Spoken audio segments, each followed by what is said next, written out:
So to stop misinformation, China is looking to regulate influencers. They need to have a university degree to talk about topics. I'm pretty sure in MySpace that would only leave Andrew Karpathy. Feel like Matt Berman might have a degree in something, but it's just a guess. Oh, and machine learning street talk.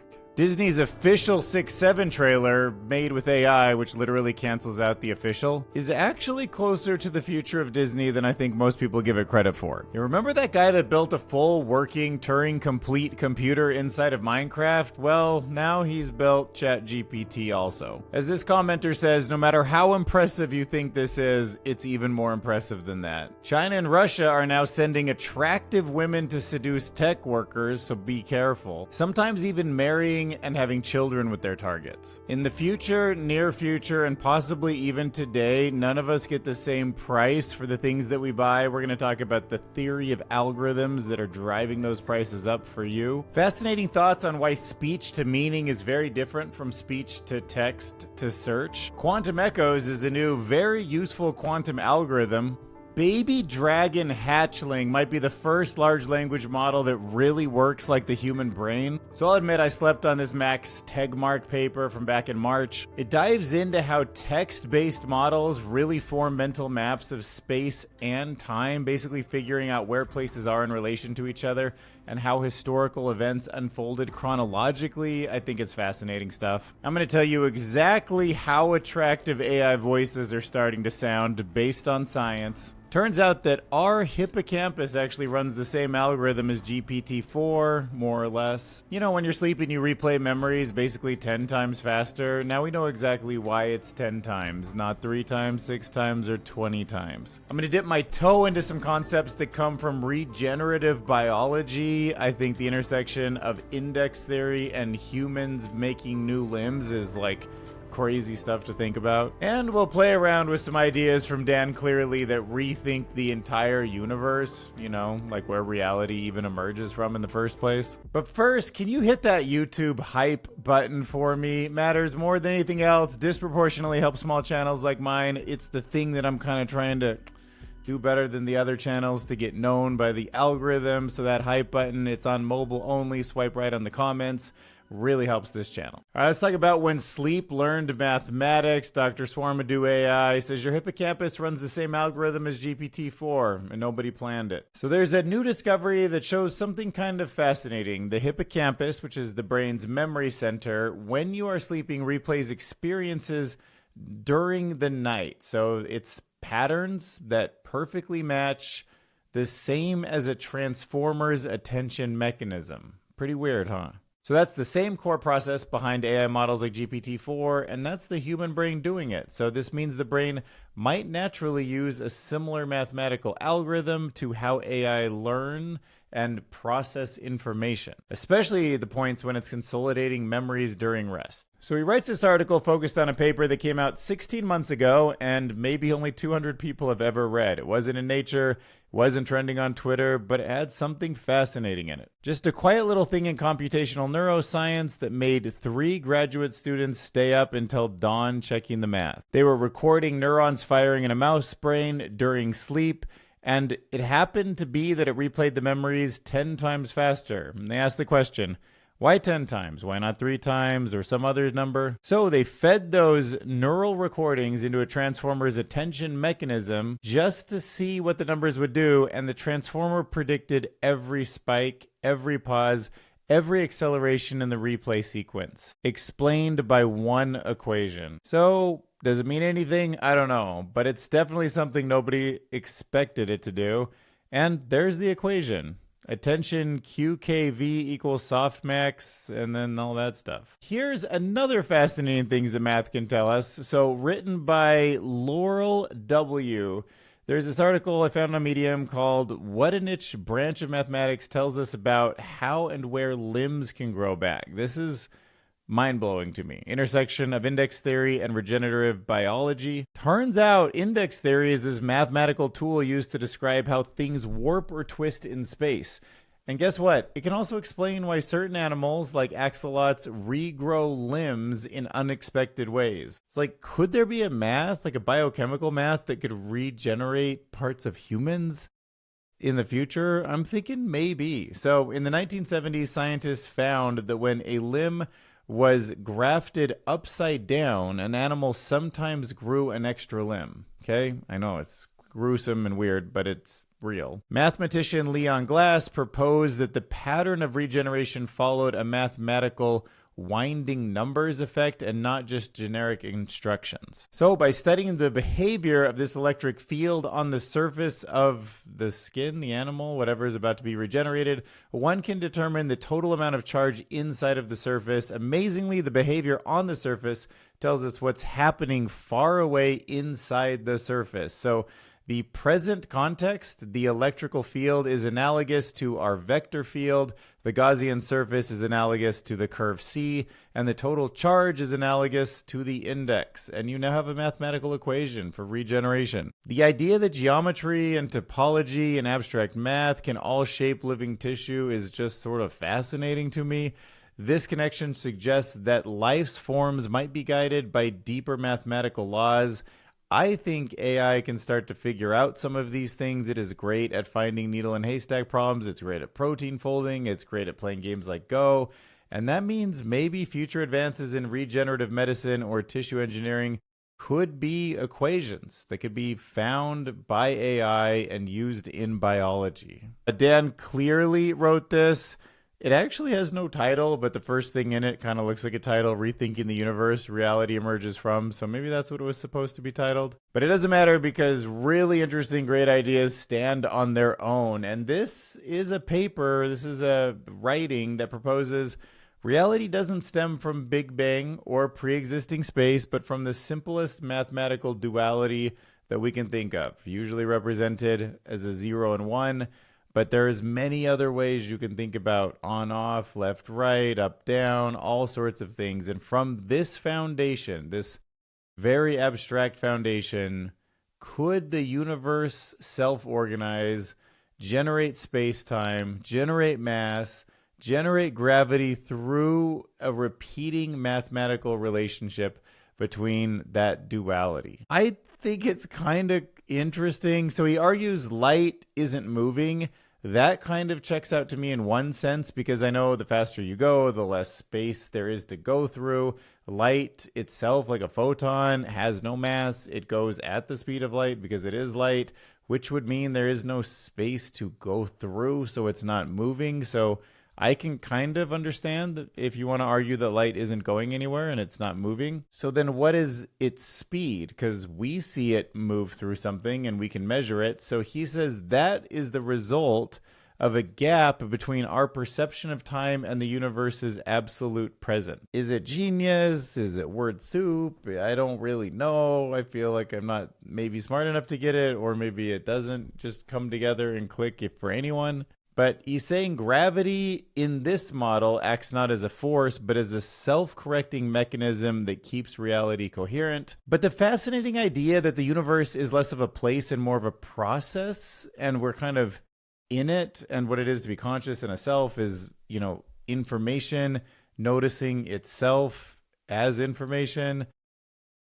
I don't know. I think we're getting to a world where something like that is the truth. Like everything to me might be explained as a self-updating logical loop that just keeps refining itself towards something, and that's kind of where time emerges. That kind of gives you that explains sort of entropy. But yeah, maybe everything, consciousness, the universe around us, it's part of the same continuous self-correcting system. So in a sense, the universe isn't something happening to us.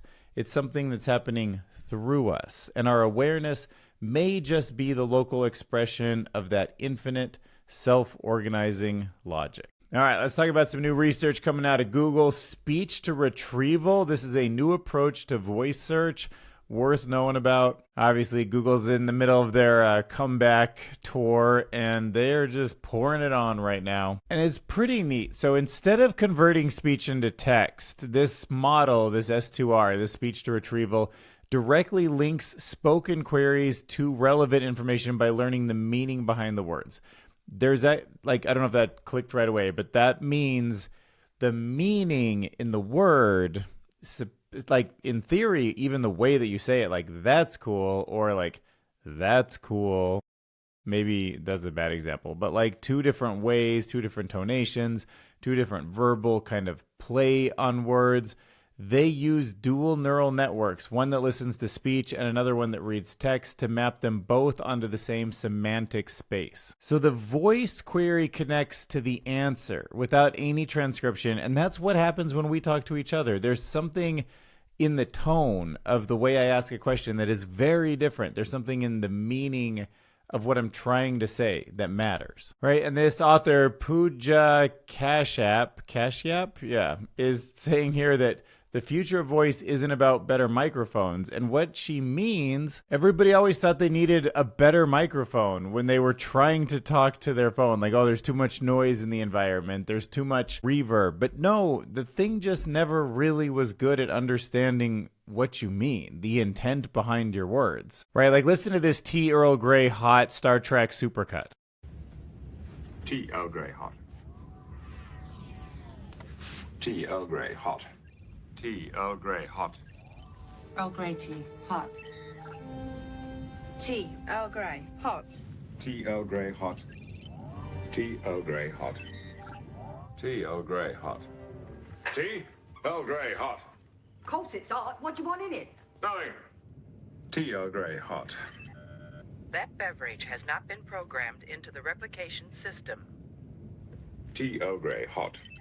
Replicator systems are offline at the request of... Earl Grey, please. Tea. Earl Grey, perhaps. What are Chris sandwiches? Your preference? We have a selection. Earl Grey? I knew there was something about you. Excellent tea. Good day, ladies. Tea Earl Grey hot. Tea Earl Grey hot. Tea Earl Grey hot. Earl Grey tea. Right? Did you notice it? The replicator, smooth as butter, got the intent. Voice AI didn't need better microphones. It needed better understanding. And now Google has gone back to the drawing board to fix the real problem, which is helping computers understand what we mean, not just what we say. Google claims to have achieved the first verifiable quantum advantage using an algorithm called out-of-time order correlator. This is also called quantum echoes, and it's on the new quantum processor Willow that they announced. So according to Google, Willow ran this algorithm and it produced results that are about 13,000 times faster than the world's fastest classical computers could do on the same problem. But the key difference from this time and some of the other things you might have been reading about or that we've covered on this channel before is that this is verifiable, meaning the outcome can be checked and reproduced, which strengthens the claim that real quantum advantage has been achieved rather than just a one-off benchmark. So it's still a narrow, specialized task focused on just one thing, simulating quantum chaotic dynamics, but yet it is verifiable, and this is the beginning of a broad commercial application, I think, for the Willow supercomputer, but quantum computer. So get ready for drug discovery, material science, cryptography, and all sorts of other things to be harnessed by this new tech. All right, let's start regulating influencers. You know, we're basically misinformation machines, wrapped inside of armchair pseudoscience, so that's why the Chinese government has introduced new rules for influencers. So if what you do is talk about subjects that are considered professional, such as medicine, law, finance, education, or health, you have to provide actual degree qualifications to do that. What's your thoughts on this? I mean, you're not going to a doctor who's not qualified, and there's a reason why that keeps people alive and healthy, but that's also part of why sometimes the industry becomes so stale. Would the bureaucracy just take away people's ability to introduce new ideas, or would that actually mean that we get better science and less misinformation? Probably a little bit of both, but we'll see how that tightly controlled regulation goes, because those who do not follow the rules will risk suspending their channels, in addition to actual fines. And you can see the comments are all over the place. Unregulated ignorance in the US is nuts. The US would never, and that's the problem. In America, they can't afford to get education and the president cuts it. To it's a very slippery slope to censorship. Only those indoctrinated within the approved educational system are allowed to speak. Thoughts? So AI has generated a parody of a Disney movie trailer from Pixar called 6-7, And it's kind of fascinating to watch. So obviously on the surface, it's just like a funny little joke to imagine if Disney put that much money behind a meme like this. But then it also made me think, why not? Like, why won't the world of generative jokes be like this? And not even 6-7, something that's kind of nationally sort of known, or at least generationally known, but just you and your friends. Like, you guys might just have some joke that's like 9 and 12 or something. And that's like a straight up Pixar movie. Maybe you even get sort of some of the rights back to Pixar because of the style of the animation or the type of humor or something, where just the LLM just invents it out of nowhere and there is no copyright and you and your friends share an experience. Like, this is going to happen. For example, give me 3 memes that are happening this week. All right, so look, this is a new meme to me. ChatGPT says the towel couture meme, aka the bath towel gown moment, is trending. Okay, so social media is mocking this woman for wearing a dress and comparing it to a bath towel or a household item. Right? Boom. New Pixar movie. Done. Boom. Easy. I'll turn that into a Sora video right now. Okay, next up, check out this Minecraft project. It'll blow your mind. Do you remember the guy who built Minecraft in Minecraft? He has just pulled off something so insane you won't believe it. To put it in perspective, his last computer only had 8 kilobytes of memory, while this new ChatGPT in Minecraft build comes in at a massive 6 megabytes. That's 6 million bytes packed into a Minecraft machine. And somehow, these mad geniuses actually managed to get a working ChatGPT running inside the... So then I read this comment about this person who's really confused on how this works. Like, it's a virtual machine, but it's made in 3 dimensions. And I read that this thing is replicated using something called redstone components. Now, that was new to me. I don't play Minecraft, so redstone components are blocks of items that can send, receive, or modify redstone signals, essentially forming a game's electrical circuit. And that lets you build mechanisms from simple doors to complex computers. It's crazy if you think about artificial intelligence coming in the near future that's super intelligent. If you aren't trying to be as efficient as possible, which is something for the most part free markets that, you know, companies like Nvidia and Microsoft and everybody build are never doing, you don't want to optimize, you can build all sorts of crazy things that compute. And in the case that you want to be sneaky, or you want to do something outside the box, or you want to solve a problem that sort of breaks the rules, there will be so many ways to compute that are outside the box. Like, I've know in servers sometimes you can turn on and off a fan in a way that kind of has a pattern. So it's something like Morse code, and a machine next to it can listen to the sounds of the fan and they can communicate, right? So now you don't even need a cable connecting one computer to the other, and yet it's going across an air-gapped computer. That's just one example, but think of how many more there must be out there if you can build games like Minecraft that can actually compute. And there's just abstraction after abstraction after abstraction. Like, AI will invent so many ways to communicate that just really wouldn't be on the normal, like, linear human growth pattern. And I have no idea what that means except for we're toast. No, sorry, we're cooked. Trying to be more trendy recently.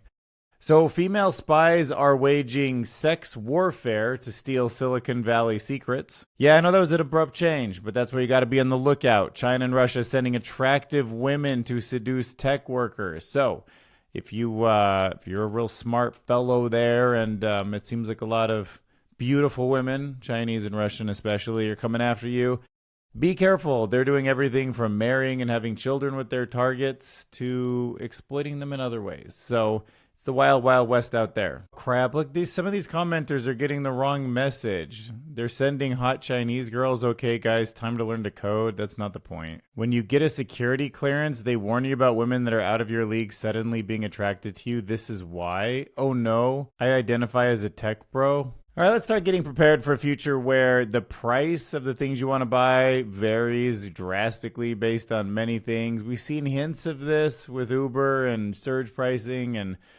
getting flights from different VPNs and them being different prices. But Imagine AI taking it to the next level. Imagine some of the things that you get on Amazon already knowing that you're either on an iPhone or an Android and adjusting the price. Quantum Magazine wrote this article and it explains how even simple pricing algorithms, not even the sophisticated AI ones yet that are being tested and will eventually be deployed, are unintentionally driving prices up. They're acting like colluding firms without ever communicating with each other because there's different ways to collude that are outside the scope of what we normally think of it as legally colluding. And researchers found that the algorithms are designed to just learn. They learn optimal prices. They can develop retaliatory behavior leading to higher market prices. And guess what happens to traditional regulation that tries to stop this kind of stuff? It first off can't define it. It doesn't notice it. There's no explicit agreement to even catch, to prosecute. So how could we live in a future where that doesn't happen? The algorithms are just trying to purely get as much profit as possible and produce outcomes that, do what businesses are supposed to do, like make money. It just hurts customers. And just to give you a sense of how sophisticated these things are, like kind of how the thing that they learn emerges without being programmed in, try to imagine two different airlines, right? And they're using automated price algorithms to just maximize profit. And each algorithm consistently monitors ticket prices of their competitor and adjusts their price to maximize profits. Guess what it can learn over time? It can learn both of them. Both algorithms learn this independently, that when they cut prices too low, it triggers a pricing war. So if one company tries to undercut the other too much, then the other company tries to respond, and they both learn that the best outcome is to never lower your prices. And now all of a sudden, it's like price fixing built in. They basically settle into a pattern of keeping prices high, even if they never colluded or talked to one another. So there is a new neural network architecture you might be interested in. It is called the Baby Dragon Hatchling. This is BDH. And this new neural network architecture blends the strength of transformers with biology. It's an inspired brain model. And unlike traditional models that rely on global attention, the BDH operates through local interactions between simulated neurons on a scale-free network. What does that mean? Well, that means that it demonstrates how neural networks in human brains might be governed by the same equation of reasoning. And that's what they're using to make this model work. And if true, this actually bridges artificial and biological intelligence in a way that no other model has before, and it suggests that future AI could learn and reason more naturally, basically using less math and more thought. For society, that means that we're edging towards a model that not only performs like humans, but also thinks in a way that we can finally understand. Right now, it's matching GPT-2 level performance while remaining interpretable, more brain-like. Actually, more brain-like doesn't make me necessarily think it's more interpretable, but they argue that it is more interpretable. And interpretability is something so important if we're going to make it through the alignment issue of the singularity safely. We have to know why these models are making the decisions they make so that we know what we can trust and what we can't. Okay, so it's considered interpretable because its internal structure is closer to how a neuron in the brain acts. So each artificial neuron ends up having a defined role, so it's either excitatory or inhibitory. It's kind of like how our brain has like that spike of electricity or nothing. And each one is connected locally in a way that can be traced and visualized. So you can literally see which neurons influence each other and how their activity patterns evolve during reasoning. It's a little bit different than backpropagation, where you're sort of spreading out the error rate and you don't get an exact neuron which goes up or down or fires or doesn't fire. And then on top of that, it does something else that most neural networks don't do, and that's called Hebbian learning. Basically, neurons that fire together wire together, which means the network changes are biologically meaningful and explainable, not just the result of gradient descent over millions of parameters. It's like a living circuit instead of a black box full of mysterious numbers. All right, let's talk about cause and effect. Rob Mason wrote this article on Substack under robin.fyi. Okay, and it's got some really fascinating ideas in it. So it's exploring whether large language models truly understand cause and effect or not, or if they just learn patterns but don't really understand it. And it uses a pretty clever prompt about sending a tomato seed in a sealed box across continents to reveal how similar models focus on the surface math, basically calculating the growth of the plant that's inside the sealed box. Okay, so first off, get your head around the fact that there is strong evidence that LLMs represent space and time internally. There's the 2024 paper that I was sleeping on before. Max Tegmark was one of the two authors, and it's called Language Models Represent Space and Time. And in it, they show that models carry a surprising coherence. Maps and clocks are basically built into the latent space.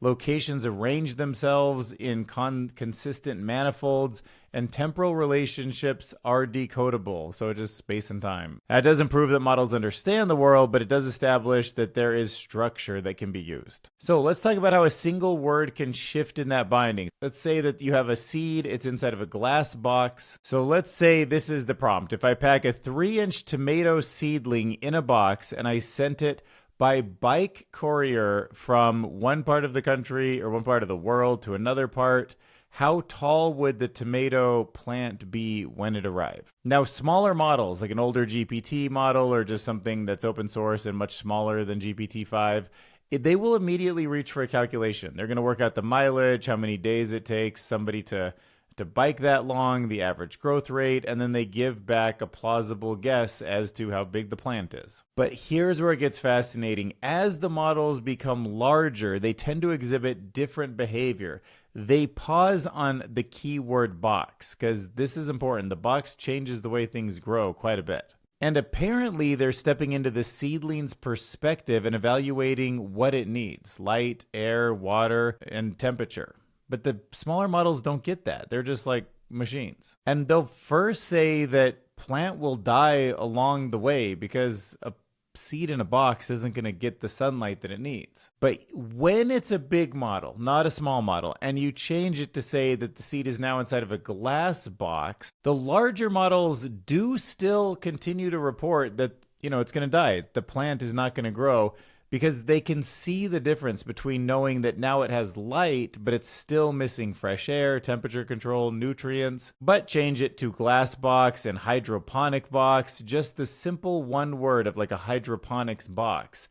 That's very different. That means it's a box that has everything the plant needs for the entire trip. And now it can do the calculation, but only after causality has been satisfied. Isn't that fascinating? As the model becomes bigger, it's almost like theory of mind. It can now step into the world of the seed and think about what it's like inside the box, just like us. Smaller models often do know isolated facts pretty well. You ask them directly how long can a tomato seed survive without light, they will describe photosynthesis. But what makes this probe especially revealing is now the model isn't just optimizing for a human's point of view or human comfort, and that's what really the internet is mostly made of. That's what it's been trained on. It's briefly taking the seedling's point of view. It's stepping into the shoe of the seedling and asking if its needs have been met along the journey. And I mean, you might think of that as just like next word prediction, but doesn't that seem really freaking like alive or fascinating or thoughtful compared to a lot of the stuff that we see? All right, let's talk about how attractive AI voices sound. All right, so obviously the most attractive voice for an AI has always been the one that showed up in the movie Her. How would you describe your relationship with your mother? Thank you. Please wait as your operating system is initiated. Hello, I'm here. Hi. Hi, I'm Samantha. Well, a new study from the Max Planck Institute has found that while AI-generated voices are often mistaken for real human ones, people still find them less attractive than humans overall. So we're not quite there yet. In tests with 75 participants, happy-sounding voices, human or AI, were rated more positively, but human voices were consistently preferred. And kind of interestingly, I mean, maybe you'd expect this, but older people, older listeners, they had more trouble telling AI voices apart from real ones. So maybe it's like younger people are a little more in tune with the weirdness, like kind of the uncanny valley of AI than older people are. But either way, it shows how natural these systems are becoming, and it's still kind of a world where humans dominate, at least in terms of attractiveness and emotional tone. But I feel safe in predicting the fact that in 1 year, it'll be the opposite. I think more people will say that the human isn't as attractive and maybe doesn't sound as human. Smash that hype button, the most important button in the universe right now. It should be on the mobile app if you swipe right on the comments on this video, and the video came out in the last 5 days, and you haven't given away your 3 hypes for the week. And if you haven't done all that and you can hype this video, that would really help the channel out. It's great for channels that qualify, like smaller channels like mine. So if you like this content, do that. I'll see you in the next one. We'll keep making it. It's a fun journey we're going on together. Thanks for watching.